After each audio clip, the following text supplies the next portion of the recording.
amal yang mulia yang sejalan dengan man kana fi talabil ilmi kanatul jannatu fi talabihi. Barang siapa yang senantiasa mencari ilmu, sesungguhnya dia sedang mencari surga.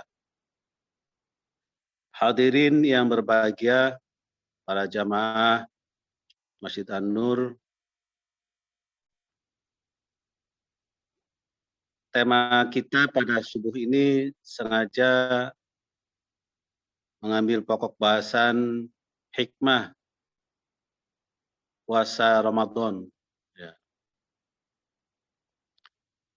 Seperti kita tahu bahwa setiap ibadah atau hal yang disyariatkan oleh Allah Subhanahu wa taala itu pasti mengandung fadilah dan hikmah, mengandung keutamaan dan juga kegunaan, kemanfaatan. Itu semua ibadah, apakah sholat, zakat, haji, termasuk puasa. Terkait dengan fadilah, misalnya Allah akan mengampuni dosa-dosa kita. Barang siapa yang berpuasa karena Allah semata, mengharapkan pengampunan, itu Allah akan mengampuni dosa-dosa masa lalu kita. Nah, dalam hal fadilah ini kita nggak perlu pertanyakan, karena itu kewenangan Allah Subhanahu wa taala. Di sisi lain, dalam beribadah, kita sebagai muslim, sebagai orang yang beriman, menjalankannya dengan tulus ikhlas.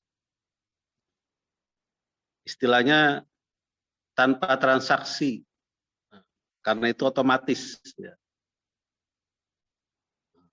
Jadi kita sholat hanya karena keyakinan bahwa itu kewajiban yang ditetapkan oleh Allah kepada kita. Kita zakat, kita melaksanakan ibadah-ibadah yang lain, yang fardu, itu karena keyakinan semata. Boleh jadi kita belum tahu apa fadilahnya, boleh jadi kita belum tahu apa hikmahnya.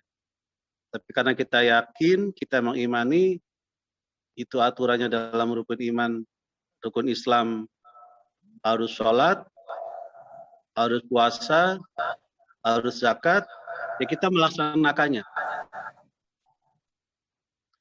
Tapi seperti saya katakan di awal, itu pasti setiap ibadah mengandung fadilah dan hikmah. Ada kalanya kita belum tahu, ada kalanya kita belum mengerti, ada kalanya kita belum paham.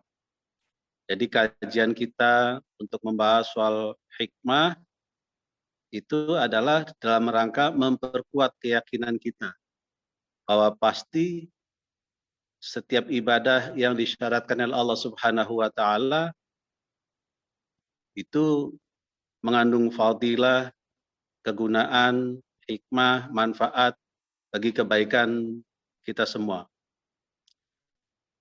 Dalam waktu yang bersamaan juga kita yakin bahwa setiap hal yang disyaratkan oleh Allah Subhanahu wa taala itu pasti mampu kita laksanakan. Apa yang dibebankan oleh Allah kepada kita itu sudah diukur oleh Allah kemampuan kitanya. Jadi seperti halnya sholat, zakat, termasuk puasa, boleh jadi sebagian di antara kita mengatakan itu sesuatu yang berat, sesuatu yang merepotkan, sesuatu yang masyaqqat. Tapi sekali itu disyaratkan oleh Allah Subhanahu wa taala untuk melaksanakannya, itu kita harus yakin pasti bisa kita laksanakan. Mampu, able to perform, mampu kita laksanakan. Ya. Termasuk ibadah puasa. Ya. Jadi dengan tema ini kita ingin mengingatkan, insya Allah tidak lama lagi kita akan menghadapi bulan suci Ramadan, di mana kita diwajibkan untuk berpuasa. A'udzu billahi minasy syaithanir rajim. Bismillahirrahmanirrahim. Ya ayyuhalladzina amanu kutiba alaikumus syamu kama kutiba alal ladzina min qablikum la'allakum tattaqun. Ketika dibacakan ya ayyuhalladzina amanu, kita mudah-mudahan merupakan bagian dari panggilan ini, ya. Dipanggil oleh Allah Subhanahu wa taala, wahai orang-orang yang beriman. Tentunya jamaah Masjid An-Nur insyaallah adalah bagian dari orang-orang yang beriman.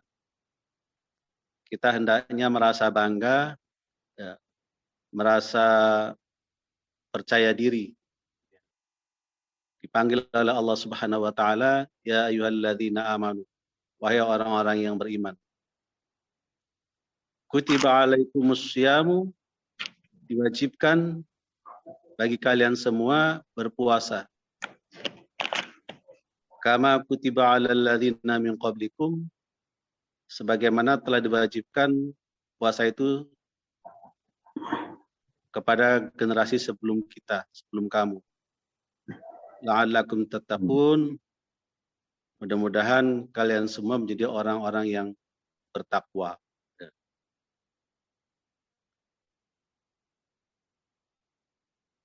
Membaca teks ini, kita secara spontan merunutnya. Yang pertama, ya ayyuhalladzina amanu, wahai orang-orang yang beriman. Ini menegaskan bahwa untuk menjalankan puasa, kita perlu keyakinan. Perlu keimanan. Seperti saya katakan di awal, yakin bahwa puasa adalah syariat yang dibebankan, yang difardukan oleh Allah Subhanahu wa taala kepada kita semua. Jadi yang memerintahkan puasa itu bukan siapa-siapa, tapi Allah Subhanahu wa taala.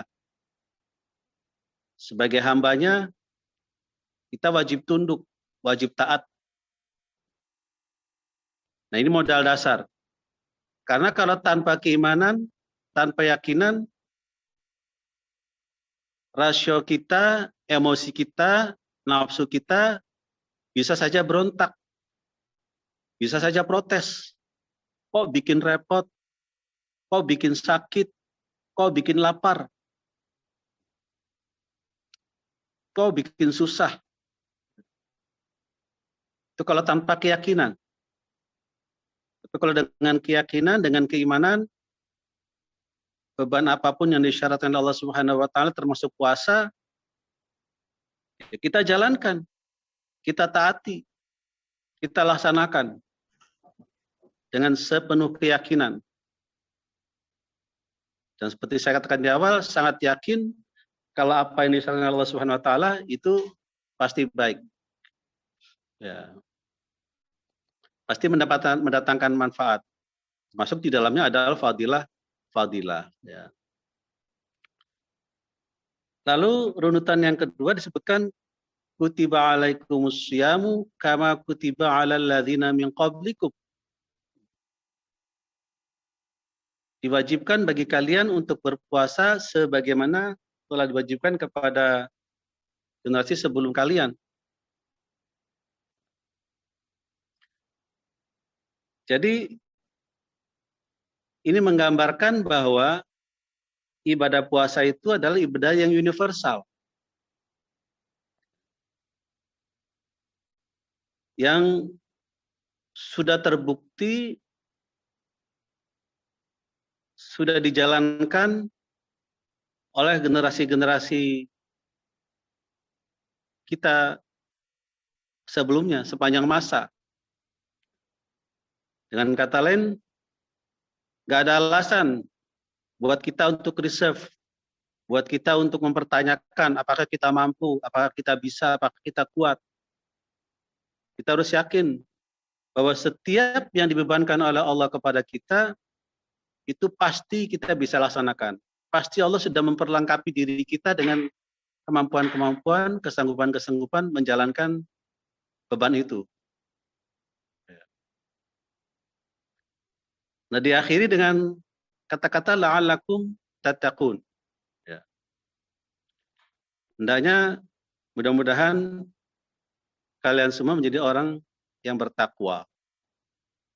Ini cita-cita kita semua, kaum muslimin, kaum mukminin, ya, adalah menjadi muslim yang sempurna, mukmin yang sempurna.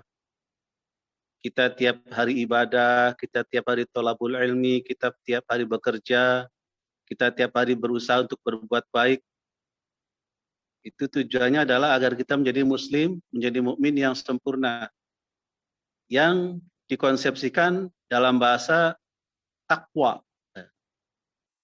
yaitu orang yang melaksanakan semua perintah Allah dan menjauhi segala larangannya.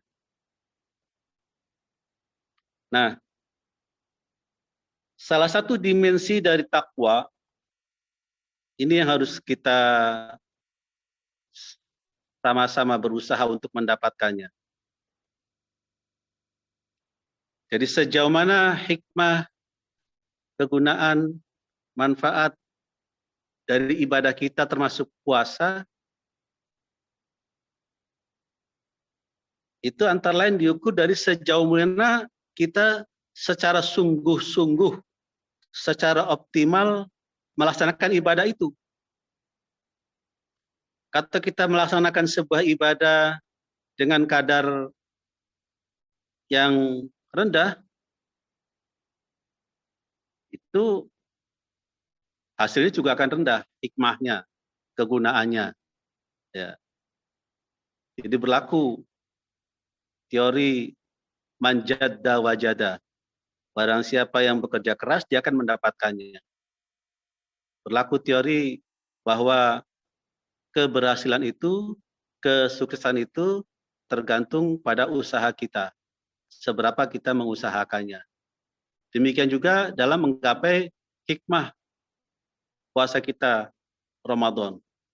Sejauh mana kita bisa menggapai kegunaan, kemanfaatan dari ibadah puasa yang melimpah itu adalah pada sejauh mana kita melaksanakan puasa itu dengan sungguh-sungguh, dengan penuh keikhlasan, dengan totalitas. Nah, dalam rangka totalitas inilah, maka perlu persiapan, perlu bekal, perlu strategi. Disinilah kita perlu, mungkin kalau di antara kita jadi manajer, pimpinan perusahaan, sejak sekarang kita menata bagaimana agar karyawan kita di perusahaan kita itu pada momen Ramadan nanti bisa melaksanakannya dengan optimal. Begitupun kita di keluarga, kita di masjid, kita di lingkungan, termasuk diri kita masing-masing. Hendaknya melakukan persiapan dalam rangka tadi menggapai hikmah yang sebanyak-banyaknya. Kalau masalah pahala, masalah fadilah, itu kita yakinkan kepada Allah Subhanahu wa Ta'ala, kita serahkan. Ya. Pasti setiap ibadah yang dibebankan, yang disyaratkan kepada kita, itu mendatangkan pahala. Ya. Itu sudah urusan Allah yang Maha Kuasa. Sementara bagaimana kita memetik manfaatnya, memetik hikmahnya, itu tergantung atau ditentukan pada seberapa keseriusan kita, kesungguhan kita, totalitas kita dalam melaksanakan ibadah puasa itu. Nah, salah satu hikmah yang luar biasa dari puasa adalah pengendalian diri. Ya, pengendalian diri. Pengendalian diri kita dari nafsu kita. Karena nafsu kita itulah yang sebetulnya menghalang-halangi ketakwaan kita. Seperti kita tahu bahwa salah satu elemen dari takwa itu adalah soleh. Berbuat baik. Berbuat baik. Nah, bagaimana kita bisa menggapai hikmah Ramadan, manfaatnya untuk kesehatan, manfaatnya untuk solidaritas, hikmahnya untuk empati, hikmahnya untuk ketentraman, untuk kedamaian, untuk persatuan, untuk kesehatan, itu tergantung pada usaha kita. Salah satunya adalah bagaimana kita mengoptimalkan puasa itu untuk pengendalian diri. Agar dengan pengendalian diri itu, ketakwaan kita, potensi kesalehan kita terwujud. Ya. Di sini saya akan memberikan resep 5 hal yang harus dikendalikan. Ya. Yang istilahnya yang harus puasa apabila kita mau mewujudkan kesolehan atau ketakwaan. Saya kutipkan dari makalahnya Imam Ali, sahabat Ali. Ya. Jadi kata beliau, setiap kita ini, setiap manusia ini, setiap muslim, setiap mukmin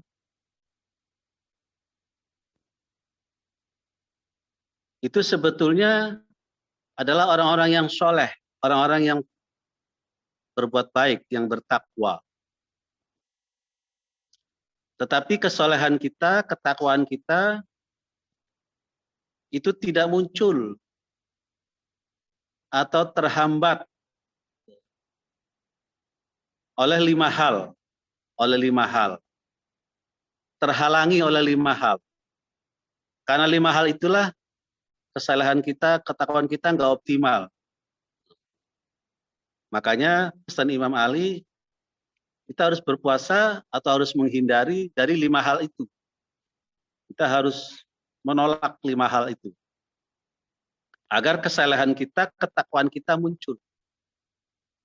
Ya. Jadi, laula khamsu hisalin la saran nasu kulluhum salihin, kata Imam Ali.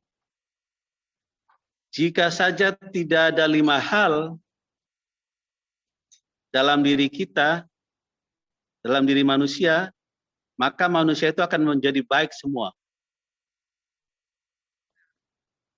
Tapi karena ada 5 hal dalam diri kita itu, maka kesalehan kita, ketakwaan kita nggak terbukti, nggak muncul. Maknanya kita harus berjuang menghindari berpuasa dari 5 hal itu yang sangat prinsip, ya, yang sebetulnya itu harus kita kendalikan kapan saja, di mana saja. Tetapi nanti momen Ramadan itu menjadi momen yang penting. Ya. Jadi sekali lagi, laula khamsu hisalin la saran nasu kulluhum salihin. Jika saja tidak ada 5 hal dalam diri kita, dalam diri manusia, itu niscaya kita semua adalah orang-orang yang baik, orang-orang yang bertakwa, orang-orang yang soleh. Apa 5 hal itu? Awaluha al-qana'atu bil jahli. Hal yang jelek yang menghalangi ketakwaan kita itu adalah kita mau saja menjadi orang yang bodoh, mau saja menjadi orang yang tidak ngerti apa-apa, tidak punya ilmu. Ya, al-qanaah menerima bil jahli dengan kebodohan.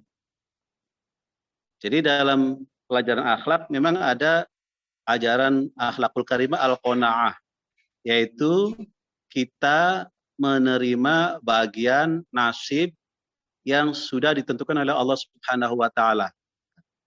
Itu adalah akhlak yang mulia. Tapi ada qanaah yang harus dicegah, yaitu qanaah menerima kebodohan tanpa belajar, tanpa sinau, tanpa pergi ke majelis ta'lim, tanpa bertanya. Kita diamkan saja kebodohan dalam diri kita. Kita nggak tahu syarat rukunnya puasa, kita diem aja, nggak mau baca, nggak mau nanya, nggak mau ngaji. Kita nggak tahu apa yang membatalkan puasa, kita diem aja, nggak mau nanya, nggak mau ngaji. Membiarkan kebodohan dalam diri kita itu adalah salah satu yang menghambat ketakwaan kita, kesolehan kita. Nah, makanya ketika bulan puasa nanti, salah satu amalan kegiatan yang patut kita optimalkan adalah bagaimana mengisinya dengan ta'lim, dengan tadarus, dengan belajar. Kalau kebiasaan di beberapa tempat, di sejumlah pesantren misalnya, itu kalau puasa itu santri diliburkan sekolah, diliburkan madrasah, tapi dikhususkan ngaji, namanya ngaji pasaran. Nah, itu dalam rangka menolak kebodohan.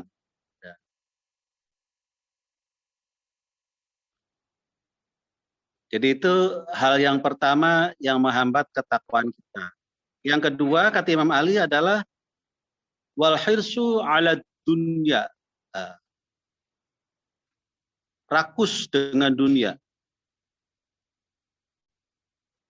Rakus dengan dunia itu artinya dia melakukan apa saja yang ada dalam otaknya, dalam pikirannya itu hanya harta, jabatan, atau kesenangan-kesenangan duniawi.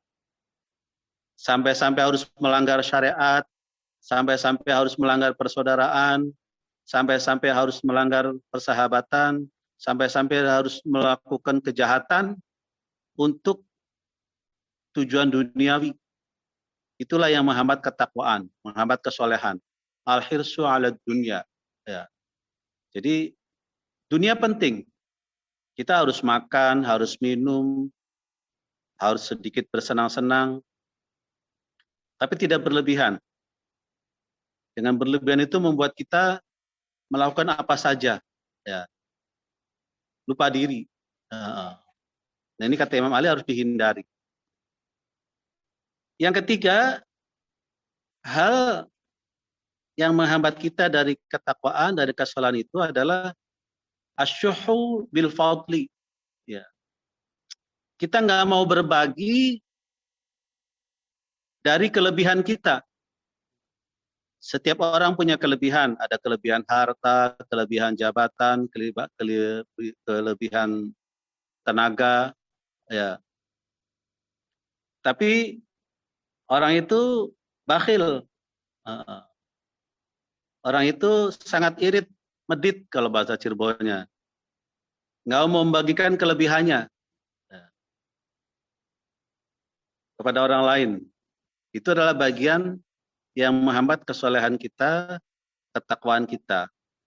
Itu kata Imam Ali. Jadi itu tiga hal. Hal yang keempat, ini yang penting kita tegaskan, yang menghambat tujuan kita takwa itu adalah ar-riya'u fil amal. Ya. Ar-riya'u fil amal. Kita mengharapkan pujian, ya, mengharapkan pengakuan dari orang lain saat kita beramal.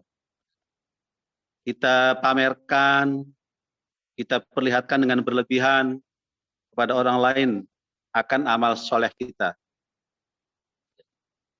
Bukan berarti orang lain nggak boleh tahu, tapi memaksa orang lain tahu itulah yang disebut ria. Kalau kita sholat, kita puasa, lalu kita mengajak tetangga, mengajak teman, ngasih tahu teman, lewat di depan teman, bahwa kita mau sholat, itu nggak apa-apa, bagus, dakwah. Ya. Tapi serta-merta kita memperlihatkan amal kita kepada orang lain di depan mereka supaya tahu bahwa kita itu ibadah, itulah ria. Ya. Sampai-sampai kalau mereka nggak mau tahu, kita marahin. Atau kita tunjuk-tunjukin. Itu ria. Mengharapkan orang lain tahu, pamer amal soleh kita. Tapi kalau kita kalau kita diketahui ibadah kita, kebaikan kita, kesalahan kita, itu nggak apa-apa, bagian dari dakwah untuk memotivasi lingkungan, orang-orang lain, anak kita, istri kita, tetangga kita, saudara kita, agar mau melaksanakan ibadah. Tapi sekali lagi, jangan paksakan mereka supaya tahu. Ya, jangan dipamer-pamerkan.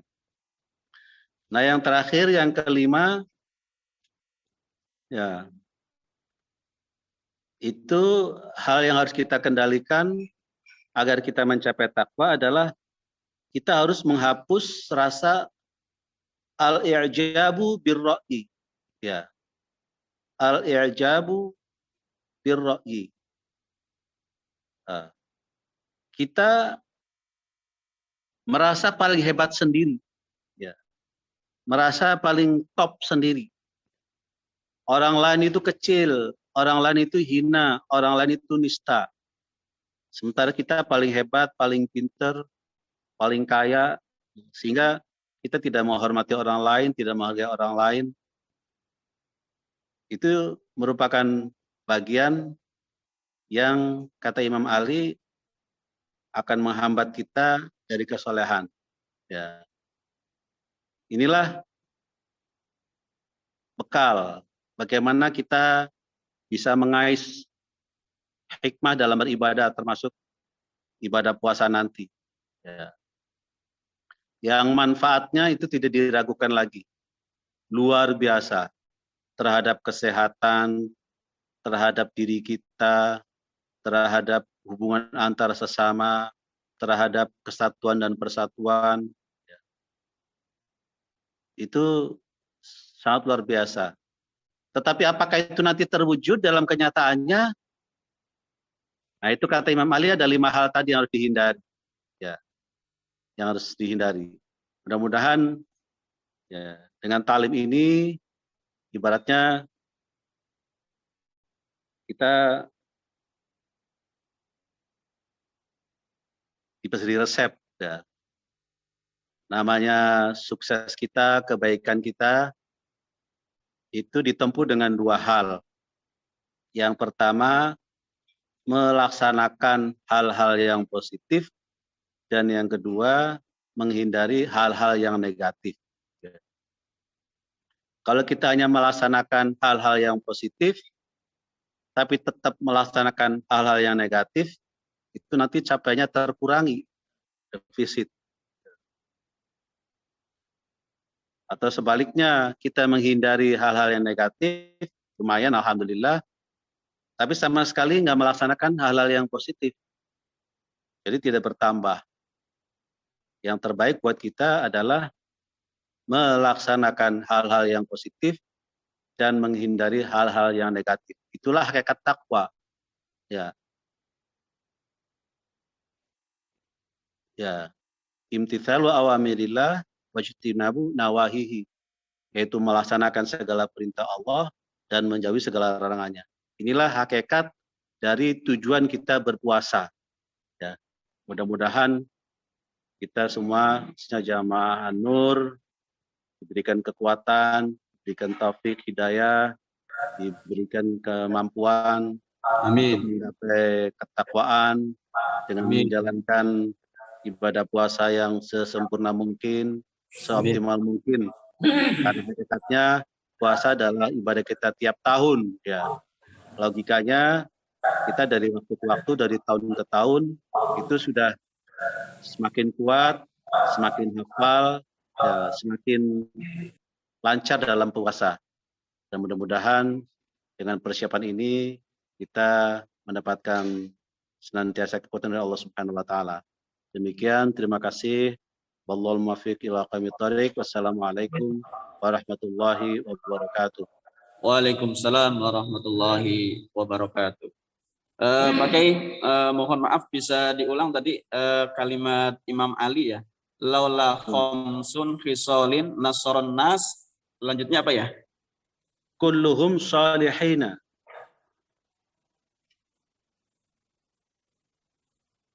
Kulluhum salihina. Ya. Baik, terima kasih Pak Kiai. Ya. Baik, alhamdulillah pemaparan tentang hikmah ibadah puasa dalam berbagai dimensi kehidupan, alhamdulillah sudah disampaikan oleh Al-Mukarram Kiai Haji Dr. Afandi Mukhtar. Maka dari itu, ya silahkan dari jamaah. Oh ya, ini ada pertanyaan langsung dari jamaah masjid Pak Kiai. Mohon silakan Pak. Langsung. Assalamualaikum Ustaz. Assalamualaikum warahmatullahi wabarakatuh. Saya bertanya dari luar tema, yaitu apa benar Nabi Isa itu diangkat oleh Allah ke langit selama 33 tahun. Maka setelah 33 tahun, Nabi Isa itu diturunkan oleh Allah ke bumi untuk menghancurkan Hajud dan Majud dan menghancurkan Dajjal. Setelah Dajjal dan Hajud Majud mati, maka Nabi Isa pun meninggal selama 7 tahun di bumi. Jadi lebih kurang umur Nabi Isa itu 40 tahun. 33 tahun di langit dan 7 tahun di bumi, maka dia tidak pernah menikah. Mohon penjelasannya Ustaz. Baik, saya nggak terlalu menguasai isu ini ya, Pak. Mungkin pada Ustadz yang lain, mohon maaf ya. Baik, Pak Kiai, terima kasih. Memang ini terkait tentang sejarah ya, sirah. Jadi memang mungkin ada ahli dalam sejarah mungkin terkait dengan ini ya. Mungkin di pending dulu ya Pak Fauzan. Mohon maaf ini dari Pak Fauzan, Pak Kiai dari Masjid An-Nur langsung yang ikut mengikuti Zoom di masjid. Baik, terkait ini ada pertanyaan Pak Kiai terkait tentang ayat Al-Quran yang barusan disampaikan, yaitu surat Al-Baqarah. Kutiba alaikumusyamu kama kutiba alal ladzina min qablikum la'allakum tattaqun. Yaitu ya ayyuhalladzina amanu kutiba alaikumusyamu kama kutiba alal ladzina min qablikum la'allakum tattaqun. Nah, minta penjelasannya terkait dengan kata kama kutiba alal ladzina min qablikum, Pak Kiai. Penjelasannya terkait kalimat kama kutiba alal ladzina min qablikum.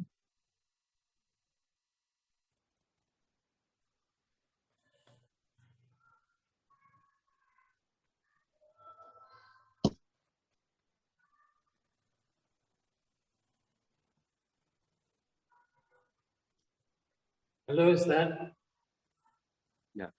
Jadi ya walaupun beda sudah ditetapkan pada ya tahu sebelum Rasul Muhammad diutus itu kan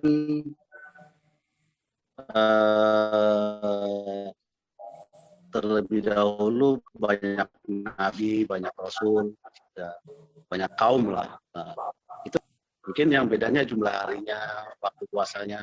Ya, tujuan puasa itu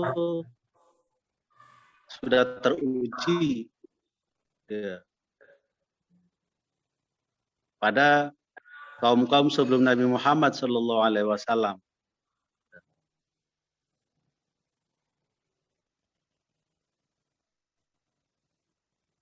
Jadi min qablikum situ merujuknya kepada Rasulullah itu sebelum Muhammad ya, Ustaz ya. Nah.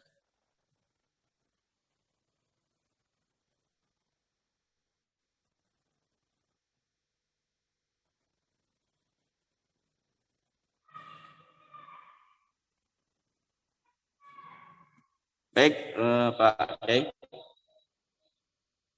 Baik, barangkali ada dari jamaah yang mengikuti dengan secara online. Barangkali ada yang mau memberikan pertanyaan terkait materi kita. Dipersilahkan Bapak Ibu sekalian.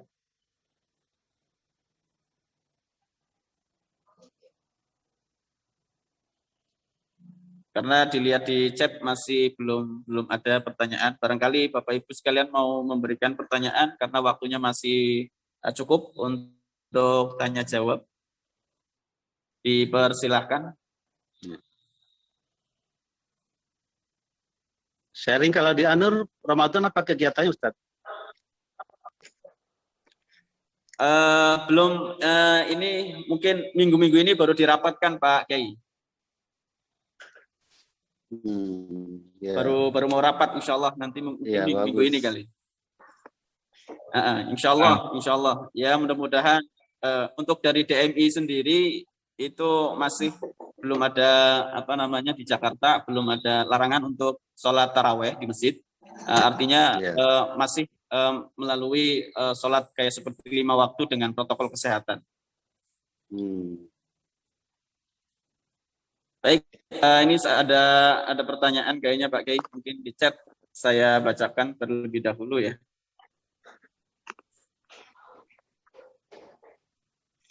Baik, ini dari Pak Haji Amiruddin Riayat.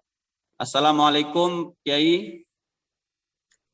Terima kasih atas pencerahannya. Mohon tanya, bagaimana melunasi utang puasa yang belum terbayar melampaui tahun-tahun yang lalu? Nah, ini mungkin banyak sekali kali ya sebenarnya ya jamaah-jamaah kita itu mungkin lupa ataupun mungkin tidak tahu gimana cara untuk menyikapinya. Nah, ini mohon penjelasan Pak Kiai terkait tentang puasa melunasi hutang puasa yang belum terbayar melampaui tahun-tahun yang lalu. Terima kasih Kiai.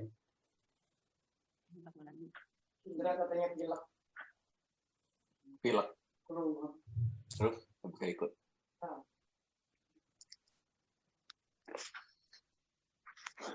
Halo.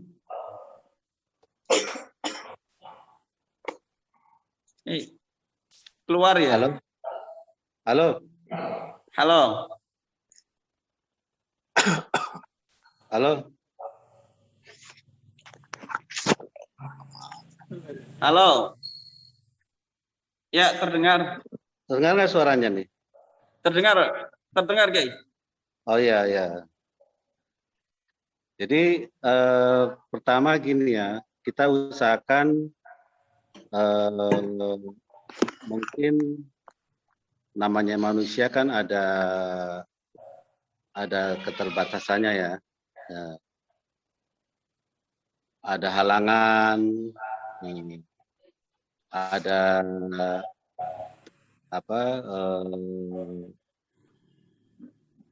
katakanlah hambatan sehingga tidak puasa. Jadi tidak puasa itu ada dua ya. Ada yang memang ibaratnya nggak mau puasa gitu, sengaja nggak puasa.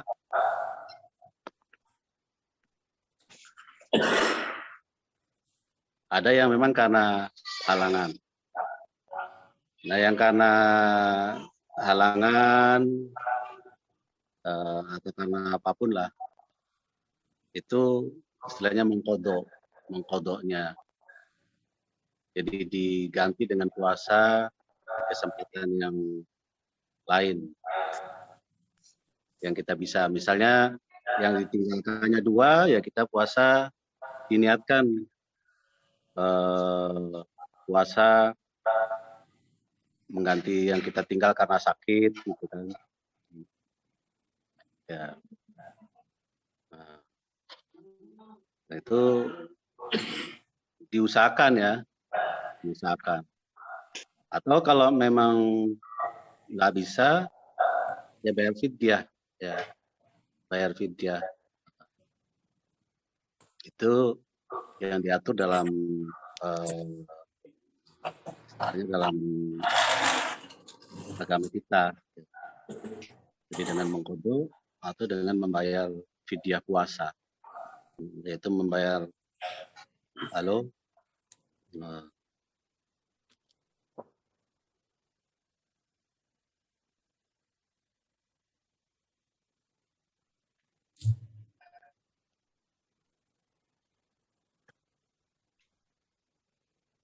Baik, masih ada waktu.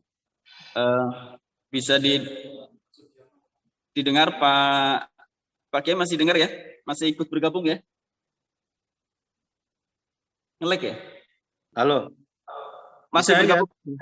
Masih. Halo. Ya. Suaranya putus-putus. Oh, putus-putus ya? Baik, oke. Ini ada pertanyaan lagi dari chat dari Pak Haji Heru Bintono. Pertanyaannya adalah apa hukumnya ketika divaksin di bulan puasa? Apakah ini membatalkan atau tidak? Nah, ini mungkin ada jadwal-jadwal vaksin yang mungkin jamaah ada jadwal vaksinnya di bulan puasa ya. Nah, ini mohon penjelasannya Pak Kiai. Ketika divaksin, pas kebetulan mungkin jadwalnya di bulan puasa. Nah, ini bagaimana penjelasannya? Terima kasih. Ya. Vaksin itu kan ibaratnya tindakan untuk kondisi darurat ya. Yang menurut persepsi atau kebijakan pemerintah itu harus dilaksanakan untuk mengatasi katakanlah kondisi bahaya atau pandemi yang katakanlah mengancam nyawa orang banyak kan gitu. Nah, dalam konteks ini berlaku hukum kedaruratan ya. Sama dengan halnya kalau kita sakit kan gitu. Kalau tingkat sakitnya yang menurut medis, menurut dokter itu harus katakanlah disuntik gitu agar menyelamatkan nyawa kita. Kalau kita yakin dengan arahan atau pendekatan medis itu ya nggak apa-apa. Begitupun divaksin. Dan saya kira Majelis Ulama sudah membuat fatwa kan, itu tidak membatalkan puasa. Karena memang kenyataannya itu adalah darurat, yaitu tindakan darurat untuk menyelamatkan nyawa orang banyak atau kemaslahatan bersama yang kalau tidak divaksin itu dikhawatirkan akan merajalelanya pandemi ini sehingga mengancam nyawa kita semua. Ini yang menjamin pemerintah ya, yang menjamin katakanlah penguasa. Jadi menurut ulama itu nggak membatalkan, karena kondisinya memang darurat. Setiap hal yang darurat itu ada exception-nya, dia bisa keluar dari ketentuan. Ya. Jadi itu kalau fatwa yang kita baca dari Majelis Ulama itu tidak membatalkan.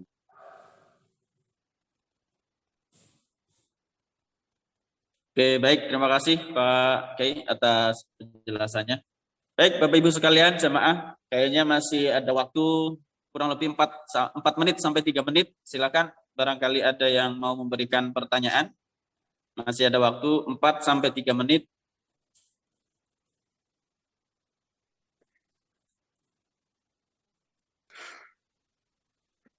Ustaz Eko bisa masuk. Oh baik, terima kasih. Iya, masuk, silakan. Silakan Pak Masud. Assalamualaikum Pak Kiai, Pak Dr. Afandi.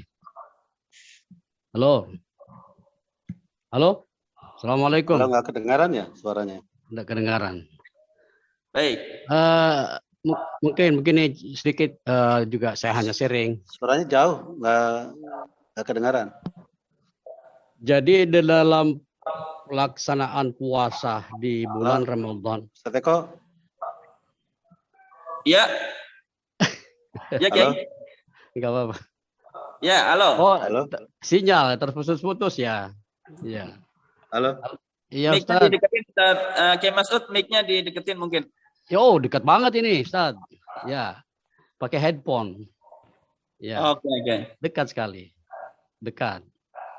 Ya. Oke, silakan Ustaz. Baik, terima kasih. Di sini ada dua hikmah sebenarnya ini. Tadi adalah motivasi untuk beribadah dalam hikmah puasa ini sendiri dan kebaikan menjadi takwa, muttaqin atau kesalehan sosial, kesalehan dini ya. Juga dalam melaksanakan ibadah puasa ini juga tembus kepada ada diuraikan kaitannya dengan api neraka. Jadi baru menghadapi bulan Ramadan itu ya kita sudah diberi hikmah, diberi sesuatu yang menjadi semangat kita untuk beribadah, dan ini harus diyakini. Rasulullah SAW, man fariha bidukhuli syahr Ramadan haramallahu jasadahu alan niran. Jadi mungkin sedikit, jadi dalam bukunya misalkan Abdul Qadir Ahmad Zain itu Safe from Hellfire, itu mungkin sedikit bisa menjadi benang merah sedikit. Artinya di samping juga memang ada kebutuhan untuk beribadah. Nah, juga salah satu hikmahnya ini adalah haramallahu jasadahu 'alan niran. Bagi orang yang berpuasa. Itu Ustaz sedikit mungkin bisa dimasuki sedikit di sana. Supaya menjadi sesuatu yang menjadi aqidatul ukhrawiyah. Ustaz. Ya. Syukran. Itqum minan nar, betul. Ustaz, ya. Itqum minan nar, an-najat wan najata minan nar, safe from hellfire, Ustaz. Fadal. Ya, syukran Ustaz, syukran. Afwan. Syukran Ustaz, syukran. Ya. Baik, terima kasih Kiai Mas'ud yang telah memberikan penambahan materi ya terkait tentang hikmah ibadah puasa dalam berbagai dimensi kehidupan. Baik, saya kira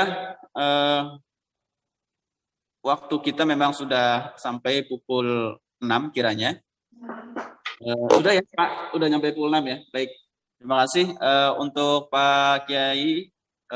Saya mohon maaf ya, banyak kekurangan. Dr. Afandi Mukhtar untuk memberikan kalimat terakhir penutupnya, silakan. Ya, terima kasih. Yang penting adalah sekali lagi kita senantiasa meneguhkan keikhlasan kita, ya, totalitas kesungguhan kita dalam beribadah apapun, termasuk puasa, ya, termasuk puasa. Itu prinsip yang pertama adalah lillahi ta'ala, karena Allah Subhanahu wa Ta'ala. Yakin setiap syariat yang ditegaskan itu selalu baik, ya. Dan yang kedua, yakin bahwa itu mampu kita laksanakan. Mudah-mudahan jamaah kita senantiasa diberikan bimbingan oleh Allah Subhanahu wa Ta'ala. Terima kasih, Ustaz. Baik, terima kasih. Saya ucapkan sekali lagi kepada Kiai Haji Dr. Afandi Mukhtar MA. Alhamdulillah beliau tetap dalam keadaan sehat. Insyaallah nanti di lain waktu kita akan mendapatkan kajian dan ilmu-ilmu beliau yang nanti akan disampaikan oleh kita semua. Tentunya khususnya untuk jamaah secara offline ataupun secara online, tentunya offline maksudnya yang hadir di masjid. Ucapkan terima kasih jamaah yang sudah hadir di masjid. Sekali lagi ucapan terima kasih yang sebanyak-banyaknya.